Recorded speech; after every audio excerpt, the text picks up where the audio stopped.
Eala's coach just unveiled the training method that transformed her into an unstoppable force on the court. For years, people whispered about her explosive power. Where did it come from? What made her different? The secret isn't what you expect. It's not about strength. It's about something far more dangerous, a mental framework that rewires how tennis players think about their own capabilities. Three hidden techniques revealed for the first time, and the professional circuit is watching with disbelief. Nobody saw Eala coming. One moment, she was fighting through the ranks like thousands of other aspiring athletes. The next, she was dismantling opponents with a ferocity that left commentators speechless. Her serve reached velocities that shouldn't have been possible for her frame. Her ground strokes carried a precision that defied logic. But the strangest part? The confidence. That unwavering belief in herself, even against legends who had dominated the sport for decades. Fans began asking questions. Coaches whispered theories. Sports analysts dissected every match, searching for patterns, for secrets, for anything that explained her meteoric ascension. Was it genetics? Natural talent? Some breakthrough in fitness science that others hadn't discovered? The tennis world knew she was special. What they didn't know was that her rise wasn't accidental, it was engineered. Behind every explosive rally, behind every championship point, stood one man, her coach, a figure who remained largely unknown to mainstream media, content to work in shadows while his protégé claimed glory in the spotlight. He built her piece by piece, layer by layer, using principles that contradicted everything traditional coaching had preached for generations. This wasn't luck. This wasn't destiny. This was deliberate construction, the systematic assembly of a champion. But what could possibly justify such revolutionary methods? His name circulated in whispered conversations at training facilities, but few understood his philosophy. When Eala's coach first emerged into her orbit, skeptics doubted his credentials. He wasn't a former Grand Slam winner. He wasn't affiliated with prestigious academies. He was an outsider, someone who arrived with unconventional ideas and an unwavering conviction that traditional tennis development had fundamentally missed the mark. He observed patterns that others overlooked. While conventional coaching fixated on technique repetition, serve mechanics, and tactical positioning, he recognized something deeper, the psychological architecture that separates champions from competitors. He understood physical ability meant nothing without the mental infrastructure to weaponize it. His philosophy emerged from decades studying elite performers across multiple disciplines, not just tennis. He borrowed principles from neuroscience, cognitive psychology, and sports performance studies that weren't yet mainstream in professional tennis. The synthesis created something unprecedented. When Eala came to him, she possessed raw talent, but lacked the psychological fortitude to sustain it under pressure. He didn't spend months refining her backhand grip. Instead, he rewired how she processed adversity, how she interpreted setbacks, how she channeled competitive intensity into productive aggression. Rivals coaches dismissed him as unconventional. Traditional academies labeled his approach risky.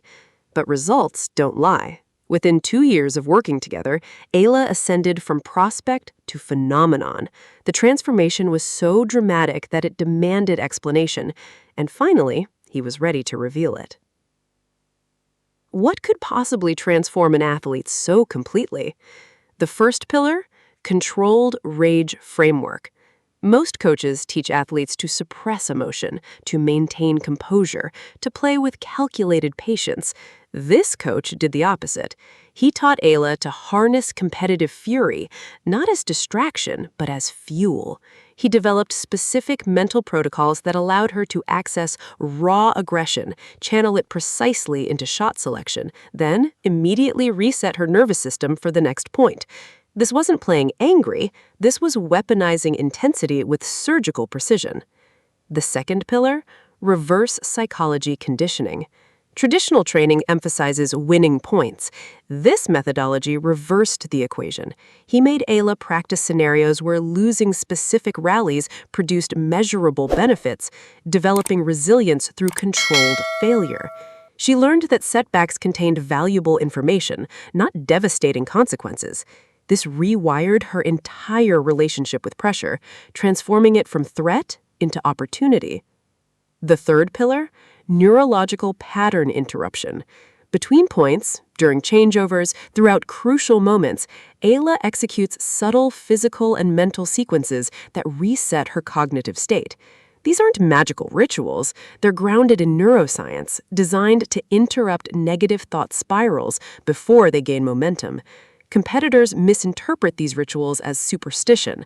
They're actually sophisticated tools for maintaining peak cognitive performance. These three foundations don't exist independently. They interconnect, amplify, strengthen each other. Together, they created an athlete whose physical capabilities finally matched her psychological architecture. Other players possessed similar technical skills. None possessed Eala's mental weaponry. But could these methods actually be replicated, or are they unique to her? The implications extended far beyond Eala's personal success. Her coach's methodology represented something the professional tennis circuit hadn't encountered, a complete reconception of athlete development. Traditional academies spent years drilling technique, with the assumption that psychological resilience would develop naturally. This approach inverted that formula entirely. His training sessions looked bizarre to outsiders.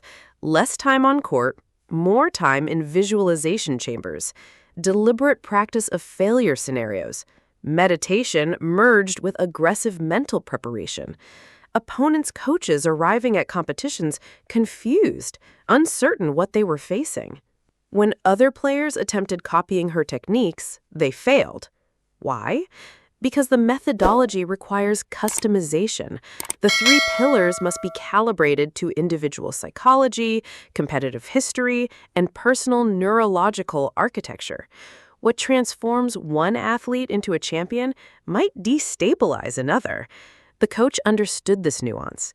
He designed Eala's program specifically for her neurological makeup, her emotional triggers, her competitive personality. This created an unexpected advantage.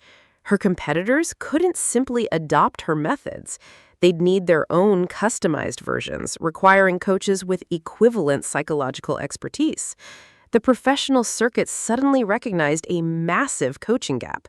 Facilities investing in traditional biomechanics infrastructure found themselves obsolete. Athletes chasing Eala's success required something different. Psychological engineers, not just tennis tacticians. The revolution wasn't about better serves or faster forehands. It was about fundamentally restructuring how the sport approached human development. And it all centered on one athlete's extraordinary rise. Could this approach change professional tennis forever? Statistics don't capture everything, but they reveal essential truths. Since implementing this methodology, Eala's performance metrics transformed dramatically. Her first set winning percentage increased by 37%.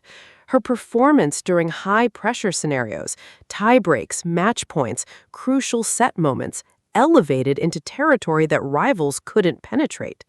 Under maximum stress, when most athletes deteriorate, she improved. Tournament results followed. Victories against seeded opponents increased, rankings ascended, endorsement opportunities multiplied. Major championships suddenly seemed inevitable rather than aspirational. The raw data confirmed what observers witnessed, a player operating at levels previously unknown to her capabilities. But beyond individual statistics, a secondary impact emerged.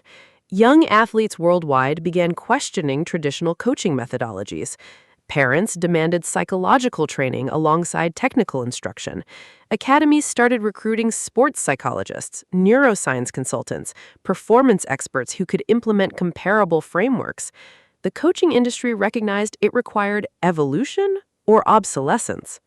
Competitors studying her matches found something unsettling. adaptability. She adjusted strategies mid-match, shifted tactical approaches based on opponent reactions, modified her aggression calibration instantly. This flexibility suggested deeper mastery than technical proficiency alone could explain. She wasn't just executing predetermined strategies, she was thinking 3 moves ahead, responding to psychological circumstances others didn't perceive. Her rivalry matches became appointment viewing, not because the tennis was technically superior, but because her psychological warfare created unpredictable intensity. Would she explode with controlled fury? Would she exploit opponents' frustration? Would she execute patient buildup or aggressive dominance? The uncertainty generated audience captivation that casual technical excellence couldn't achieve. But was this methodology sustainable, or did it contain hidden costs? Alex Elara's coach revealed the secret, and the tennis world will never return to previous assumptions. This wasn't luck. This wasn't talent alone. This was strategic psychology meeting deliberate preparation, a combination so powerful that it forced an entire industry to evolve. Whether you're an athlete, competitor, or simply someone interested in understanding how excellence gets constructed, this transformation contains lessons that transcend professional sports. It demonstrates that when we challenge fundamental assumptions about human potential and approach development from unexpected angles, extraordinary results become inevitable. If this story fascinated you, subscribe now. We expose the secrets behind tennis's Gray's transformations, the hidden coaching methods that reshape champions, and the rivalries that define generations. Every story contains psychology, strategy, and human drama waiting to be discovered. Don't miss what's next.